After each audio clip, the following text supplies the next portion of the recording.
Welcome back. We're doing another Swift Community Live today. This is another one of the races that normally happen in the afternoon on Mondays that I usually miss these races, but today I had a chance to catch another one. I did one last week, what I won, I posted, and I posted this one this week.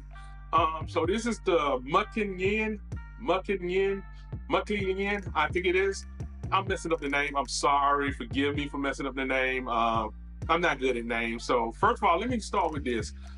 Please like and subscribe to my channel. I love people who like and subscribe. I'm trying to get just as many likes as I do subscribe and views. I want to get just as many likes as I do views. So if you can help me on that part, give me a lot of likes. Thank you for everybody who does give me a like. If you're losing weight and you want to come up with a weight challenge, or if you want to come up with a weight ride, maybe we can get together and do a ride one day, and I'll ride with anyone. Just message me earlier in the week, because I usually ride on Saturdays. If I'm off early enough on a Friday, I'll ride with you. But most of the time I'm Saturdays. Sundays I'm starting to put off because I do a lot of gardening around my house, and I'm starting to do a lot of vegetables, raised garden beds. And I originally was going to do a channel on homesteading, so I'm not actually get back to what I like doing, but I am going to keep racing and doing what I do because it's helping me lose weight, helping me get in shape. Update on what's going on. I'm going to put it right here. I know a lot of people can't see my Swift Power, but at the bottom of my Swift Power, it's been there ever since I got suspended. It said I was going to be suspended until, my results were going to be suspended until February 23rd. So at this point, I'm just going to wait and see what happens this week. It's the 23rd this week. So I'm going to see what happens after that, and I'm just going to go with that. I'm also going to put up what I do before I race. An hour before I race, I like to do my hydro to get my heart pumping. And you can see right here, I do a cool down. And also you can see I'm very competitive. And you see the leaderboard right here. It's on one of these sides. I'm just pointing to this side a lot, but it's on one of these sides. I love doing the leaderboard. I like racing. I'm always trying to be competitive in it. Also, I also posted my heart rate right here because people ask me about, my heart rate. So I had comments before, so I said I was going to put them up in here. It's going to be one of these sides, both of them. One's going to be the hydro, and one's going to be the race that we did today and the breakdown of it. I found that I'm doing a lot better in races because I do these 100-mile rides. I didn't do one this weekend. I was trying to work on something. It just seemed to work out. Trip helped me out, and the bike shop helped me out. And we just couldn't get the thing to work right, and then we finally figured out stuff. And at this point, like I told them, I did ride another trainer in their store. And I'm going to tell you something that I've learned about the trainers, between the trainer and a tension bar. Now, the tension on what I have on my bike is really reactive and responsive to everything I do right then. With the bike, what I noticed when I was riding with a trainer is I could put my power in, but when it hit a slope, you got to switch gears. And switching gears is kind of weird for me because I haven't rode a bike with gears in about, I want to say 15 years old, the last time. So that's about 35 years for me. So we was constantly trying to switch gears, and I found the perfect hill, and we like on screen recorded, and I did it. This was like my third ride in. By now I'm comfortable on the bike. I'm not trying to talk while I'm switching gears. They switched the gears. We found the perfect gear to put it in. And lo and behold, I rode the bike for like 5-10 minutes, and the screen recorder didn't record it. And I was just like, man, you know what, the 23rd coming up this week. Let's see what happens. We have to go after it then. We'll change it. But they also let me know that if I did buy a trainer and it broke, they can send it back to the Garmin and they can replace it. So that's a good thing. But the thing is, if I bought a trainer, I got to spend another like $1,000 for a bike that I'm never gonna ride outside.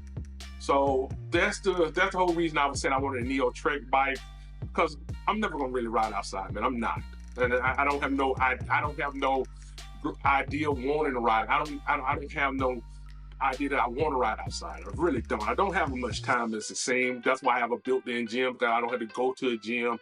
So all that being said, man, let's get into the race. Today's race was really good. We're gonna get into this race, and let me get to the 5, 4, 3, 2, 1, and we're off. And then as we take off on this race, I was not trying to leave everybody. I knew this was a 14-mile race, which is still way under what I can do. So I wasn't worried about that. I was just like, you know what? Let me stay in the pack. And as you see, I'm putting up nice numbers. Now I'm gonna get this thing knocked off because I had forgot to do it right before the race started. But once I get ready to go, you'll see me clear it all out. and then put up the sauce, which I like running sauce more than I like running the actual overlay that they have. And what I do with I have my phone running too, so that I can see the power-ups and stuff. So that's how I see my power-ups now. But I like running the sauce more than I like running the hub that they have. I'm just getting used to it. I'm used to it now, and I like doing that. So as you see, we're riding, and there's Ed in front of me, and it's gonna be another S. Jenkins. I have raced S. Jenkins about 4 times, I want to say, and he has beaten me every time. He's another BB for me. At least BB, out of about 15 races, I beat BB twice. But S. Jenkins, I don't think I've ever beaten him. And I know for sure we have raced at least 2 times, maybe 4. I want to say 4 in there. And so this race, when I noticed him there, I didn't realize it at first because I have nothing but the initials on there. But I know that I have raced him before, and I know that he's really good. He's one of the ones that pushed me. So when we was racing here, I was like, okay, cool. I said, I'm gonna take a chance since I can start. Now that I'm can climb with most D's now, I decided to take a chance and ride with the pack. Now, I kept looking at S. Jenkins, Ed, I think that's his name, Ed, who kept pulling off in front of me. It says EE, but he's Ed. He keep pulling off in front of me. So what I thought to myself was, I want to stay around him. I don't know who he is, but he's pretty good. But I was riding, I'm riding steady. I'm a constant riding. Since I don't have to worry about timing out, what I'm going to do is, when I get back Wednesday from being out of town, I'm going to do an FTP test and see if I can move it up. So when they unsuspend me, maybe my FTP will move up so that I don't have to worry about this no more. Because I'm putting out about 2.7 now on a ride, and it's still low enough to keep me in D's, but it's not high enough that I can go up the C's and race with them yet. I'm still a little too heavy, but I am losing weight. Congratulations. Thank y'all for supporting me, man, and everybody who gives me cheers on. It helps you keep motivated, man. So that's one thing that's going on. So as we ride this thing, I look up and I say, okay, cool. What I'm gonna do, there's a gravel hill coming. I figured that if I can stay with them up the gravel hill, it wouldn't be as bad. And my riding these 100-mile rides I do every weekend, I've been in like zone 2 and zone 3 for like a total of like 4 hours. Especially zone 2. I stay in zone 2 and zone 2 is usually about a 2-hour ride. Throughout that whole 4.5-hour ride, I'll be in zone 2 for 2.5 hours. Then I'll be in zone 3, usually around an hour and a half, 2 hours. Because the ride usually takes about 4 hours. I hardly ever get in zone 4 and 5. I may hit 4 every once in a while, but it's mostly zone 2 and zone 3 when I'm riding. So I have noticed the difference that my 5 minutes, I can hold a high number for a long time. I'm just gonna be real. I can hold a very high number a long time. And it's still funny enough, if I push 700 watts on a hill, it's still only like 3.2. I notice how when you see racers turn their numbers orange, I guess that's when they hit like a peak number. Somebody informed me of that, because I've heard somebody say it to me before, and I've forgotten, and I'm sorry for that. But like here, you see I put up high numbers coming up this hill, but it's only enough to get up the hill. Once I get up the hill, I bring the numbers back down. I turn it all back down. I bring my power back down to where I'm back in like the 2.7, 2.8. 500 for me is like 2.7. And so, 2.6, 2.7. So that's what 500 drops me at. So, it's because of my weight. My WKG is not that high. The wattage, my raw wattage really pays for me. You notice I come out of it when we come down hills and stuff, and I prepare myself to go up the hills. When I see a hill coming, I know to go ahead and go, and I can see it on my graph. I love my sauce, because if you look over here on the map, you can see when I'm getting ready to go up a hill and when I'm coming down. So I know when to attack and when not to attack. So, and that's Pedal right there behind me, and that's another guy. He's something. But I got the initials in front of me, but I know that Ed is the EE, and then there's a Spencer J, which is back there, and he's at heart rate is about 100, and that's the one behind me, about 175. Now, I'm gonna tell you what happened. I kept looking at his heart rate thinking I was gonna push him, but I gotta remember, SJ is like, his name is S. Jenkins, S. Jenkins, and he's like 10. But he's a triathlon athlete. And so if you ever see my videos, SJ, man, look, man, all props to you, man. All props to you, man. You're doing something that would have dreamed of at your age, and keep doing it, man. Keep doing it. And if somebody say something, man, come back down to these and race. I don't care, man. I'll race you every time. You beat me every time. I will race you every time. I do not care. You give me somebody to chase. So as Ryan, Ed is in front of me and Silver behind me, and I'm like, okay, all I got to do is get to this hill. If I can get to this hill, I think because of all the conditioning I'm doing lately, especially with my hydro, I can push, like I say, my 5-minute push. I have a lot of push in me now.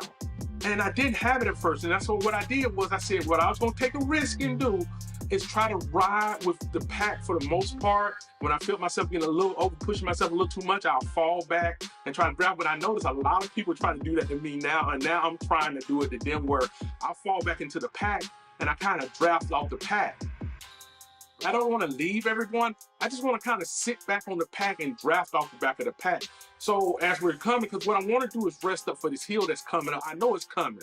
This hill you've cost me so many races before, but I've caught people on this hill when I started really getting used to climbing it. So I knew the hill wasn't that bad. I just needed to get a good climb on it. So as we're riding, I'm looking forward to coming to this hill, and I know it's coming up here. And so I said, what I was going to do is just try to stay in the pack or stay in front and just push this hill so that I could just stay up there. So as you see, I'm pushing this thing. Now, I got a little too excited right here when he passed me right here. And when he passed me, this is SJ. SJ, this little 10-year-old is a problem. This 10-year-old is a problem, y'all. And I enjoyed every minute of it. I was like, you know what, little man, we finna go at it. And it's funny because we're totally opposite on the spectrum. He's like, I think he's weighed about 60 pounds, and I weigh 100. I weigh 300 and I weigh 378 pounds. So we were like, I think he was like 34 kilograms compared to my 172 kilograms. And you got the heaviest and the smallest chasing each other up this hill. Now he got me again. I was pushing so hard. Now, what I think happened is I got excited and I pushed you see the numbers got up to 6, I was pushing myself too hard. I should have left myself down at about the 5 somewhere, and I would have been totally fine. I started pushing myself. You know, my heart rate started really climbing. If I hadn't done that, he got me right there. And then plus, you know, if I had just stayed a little bit back, I would have had a little bit more energy, but I was starting to tire out as we got close. Now, I knew we were close to the end of the hill, and I knew that if I kept pushing, that I could still hear the people behind me. Now, he was right on my tail the whole time. So Ed, I'm gonna call him Ed from now on, because I think that's what I saw in this thing, Ed. So Ed was behind me the whole time, and I'm talking to Ed. I don't know if he's being funny or whatever, but he's a real competitive guy. Now, somebody told me he may be somebody else. I don't know. So I'm not gonna accuse him of that, Ed. If you are, I'm sorry. If you're not, man, I'm fully supporting whatever you're doing, man. Thank you for racing with me. I enjoyed it a lot. William, I hadn't had a chance to adjust my my weight balance. I will adjust it. I just hadn't got to it. And so, yeah, I know you said negative. You gave me some numbers that I can program it now. I got to see how to do it. I may do it tomorrow. I had to do it when I'm home because it's hard for my Mac to work when I'm on the road. But when we got over the hill, I knew that if I can keep my numbers up higher than SJ, I would walk him down. And that's my whole goal, was just to walk him down, but I would tire myself out. So that meant that I got to come down. You notice I zero out the numbers coming down the hill. Now my 5 minutes, you notice it's 3.2, but my 20 minutes is still 2.6. So I'm doing really good at that. My long rides are really good because it gives me a chance to well balance it out. But my 5 minutes is going up because I'm getting that much more endurance on riding. So what I decided to do was, once we got over that hill, I wanted just to see if I can walk him down. And that was my whole goal. Now, I figured once we walk him down, we were gonna get into Glasgow, and Glasgow is one of my faster races. I would beat him in Glasgow. So that's my whole goal, because I have not beaten him yet. So as you can see, he's not around me nowhere. And I'm still trying to walk. He's a kilometer ahead of me. Actually, you see he's 11.9, I'm 11.8. So I'm trying to walk him down. So that's where, like, when I was looking into Zwift Analyst, and he was talking about Zwift Analyst Network, and he was talking about the raw wattage that I put out on flats and decline, Zwift counts it more. So I know that. So what I was doing, you see him up there, I'm trying to walk him down. That's the whole goal of this, is just to walk him down. And you see, and I knew this hill was coming up, so I blasted over this hill. And that's what I do with that little boost I get. And you see my wattage go through the roof. I just try to blast over this hill all the time. And I can put it up. I can hit 1,000 here and there, but still, I won't never turn my numbers. I don't know until I lose a little bit more weight, I won't be able to turn my numbers red or orange. Somebody let me know what that means, please. And so I was thinking, okay, cool. Now that I'm ahead of him, I want to just stick with him. I want to draft off of him. And I was hoping that he did not try to break again, because if you notice my heart rate is 163. I'm losing room to push. That's what's going on with me now. I'm starting to lose. I can stay where I'm at, but these short breaks when I'm doing these 5 minutes, I can't push the whole 5 minutes now. That 5-minute push that I need to push to keep, when I hit a little hill, it's starting to attack. I keep getting my heart rate is slowly coming back down. If you notice, it's ticking back down as we ride. But I have to kind of get it back down so I have room. I like to kick it back down to about 150, so I have sprinting room. Now here go Ed. Ed comes up on me. And this was when I kind of got a break, because then I started drafting off Ed. If you see my draft numbers, look at them. When I'm behind somebody, now I didn't want to stay in front of him. He just kind of slowed down and let me back in front of him, but I was trying to let him get back. But on the hill, I have to hit it because they will lead me. So that's another thing that caused a problem, because when I hit a hill, I have to hit it so that I can stay at least with them when we go up the hill. So it's just us three really racing. So now, as we get over that hill, man, I tell you what, man, SJ, man, you're a true problem, man. And I want to race you as much as possible. Please, please come back down. If you see my video, please, please come back down to race, man. I will enjoy racing you, man. You're a problem I want to have, man. And Ed, I want to have that problem with you too, man. So as you see, we're rolling. We're really riding. And so I'm behind him. When you look at my draft numbers, they're 300. That's how much draft boost I get off because of my weight. It's up in the 300, 400s. That thing jumped way up there for me when I'm drafting. And so as we come up with this, I was hoping we turned, but we didn't. So now I got to put back in power. So I power up through this hill, and I'm thinking, okay, it's no more hill till we get to Glasgow. That's what I'm thinking in my head. But there were a couple more hills, and I was trying to anticipate SJ attack. See, sometimes I can anticipate. I've raced BB about 15 times. I've only beaten him twice. And the only way I beat him earlier when we was racing was because I anticipated when he was going to take a jump, and I jumped just before he did to put myself way out in front of him. So as we were riding, you see, I get back behind him. Look at my draft numbers. Those draft numbers go 500 at one point. Just for me being behind somebody because of my weight. That's how much benefit I get off a draft, man. It's wild. So as we're riding down through here, I'm going, okay, cool. I'm trying to stay calm. Let me be honest with you. I'm trying to really stay calm. And I'm trying to stay ahead of him just so he don't attack at the right time. So each time we get to a hill, I try to attack it just before he does, so that I can stay kind of right with him. And I'm thinking to myself, okay, cool. I know we're getting close to the end. I know that. So we ain't got far to go. We only got about 3 miles, 2.5, 3 miles to go. So if I can just stay ahead of him and just stay right with him when we hit attack a hill, I'm thinking I can roll with him. So that's my whole goal right now. Just to when he attack a hill, I want to attack it just before he do. And so that was my goal as we were riding. But yet you can see my heart rate is at 166. 170 is where I'm starting to top out at, and I'm losing, and I'm starting to really get. You can see me starting to get tired. I'm starting to really get tired because my heart rate is tapping on me. And I look at his, he's like 170, but I gotta remember he's only like 10 years old. Man. He's a hell of a racer, man. So as we're riding, come back through this, I think I hit a helmet right here, and then we go through this one, and I get another one. I think I end up getting a feather. And I wanted to hold the feather for the hill, but I know how to attack the hill in Glasgow, that double hump hill. So I wasn't really worried about that. And I figured if we stayed together till we got that double hump hill, I can get him. And lo and behold, guess what he did? He kept riding, and he attacked and I couldn't do nothing about it. He attacked, you see I'm at 700 watts, and he attacked at the right point. And my heart rate is already getting up there again. So I was trying to get to him, but he attacked me at the right spot, man. And it was, now I'm back in the chase mode, you see he's gone. And I'm thinking in my head, I gotta catch him. So all I can think of is, once we get to Glasgow and we get to the double hump hills, on the other side of the double hump hills is a steep drop. if I have the energy, maybe I could walk him down one more time. And so what I decided to do was, I'm not gonna spend all my energy. I'm gonna try to draft off of Ed now. So now what I did was I started pulling up behind Ed and said, well, I'm gonna ride with Ed and save my energy. If anything, I'll come in second, but I really wanted this first place on this one.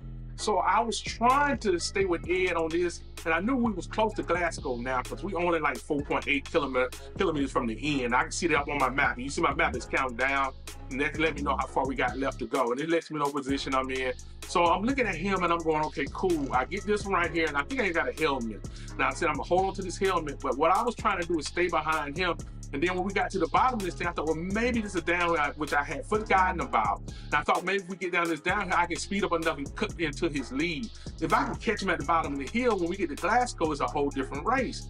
But he put just enough distance in between me and him that he made it. You see, he got he's at 20.1, I'm at 19.9. And he's at 20.2, I'm sorry, and I'm at 20. He's 20. He's 3.3 kilometers ahead of me. And I'm trying to walk that down. I'm trying, because you see my speed and I'm looking at his speed and I'm kind of catching up to him. So my whole goal was just to walk him down. Ed got in front of me, which saved me a little bit, but I didn't need Ed right then. I need him when we get to the flat so I can get behind him then.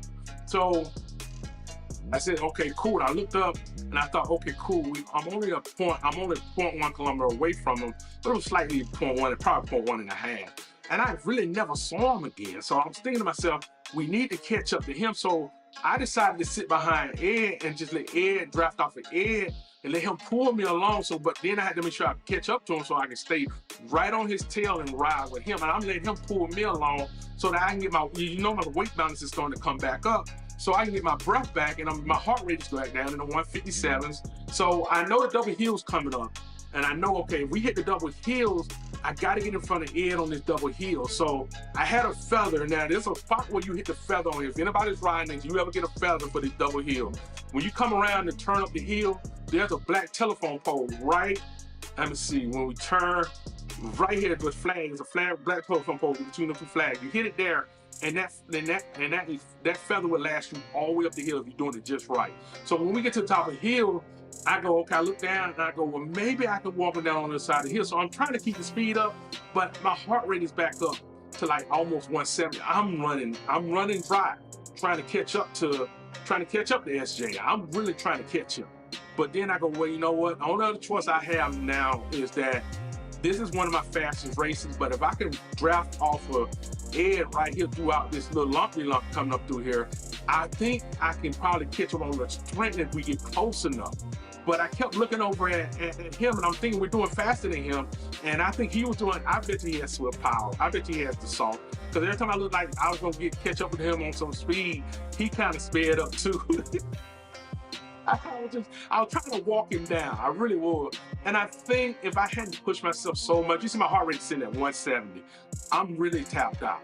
I'm starting to get tapped out. I'm pushing my heart rate to, it's 172 now. So I'm trying to get behind Ed and draft off of him. That was my goal right here. I'm trying to get behind Ed and draft off of him. And hopefully, if I can draft off him, I look up and I see on the map, I see how far he's on around that corner. But man, he had just enough time to get ahead of me and be gone. And man, I was trying to catch that dude, man. He was rolling, man. I give him credit. He was riding, man. And me and Ed was drafting off each other, and we were slowly catching up to him, but he was just further enough, man. Just further enough away that I just couldn't get to him, man. It was, ooh, I wanted to catch him so bad. I see him on the map, and I'm like, oh man, he coming in the turn. And I was like, I think if I had hit just a little bit early that sprint, I would have got it. And that's the only part was I hit the sprint a little too late, man. And that was it, because I knew I could get Ed, because the worldwide is, like I say on here, is just the difference. Hey y'all, thank y'all for watching me, thank y'all for following me. Like I said, this right here put me in second place on this thing, and I just knew I could get there. You said I'm putting out 800 watts, and I'll be 900 watts on this straightaway. Thank you, SJ, for racing me. Thank you for pushing me. Thank you, Ed, for pushing me. Peter, thank you for being in this race. I want to thank everybody who rides with me. Have a great day. Have a great week, and ride them.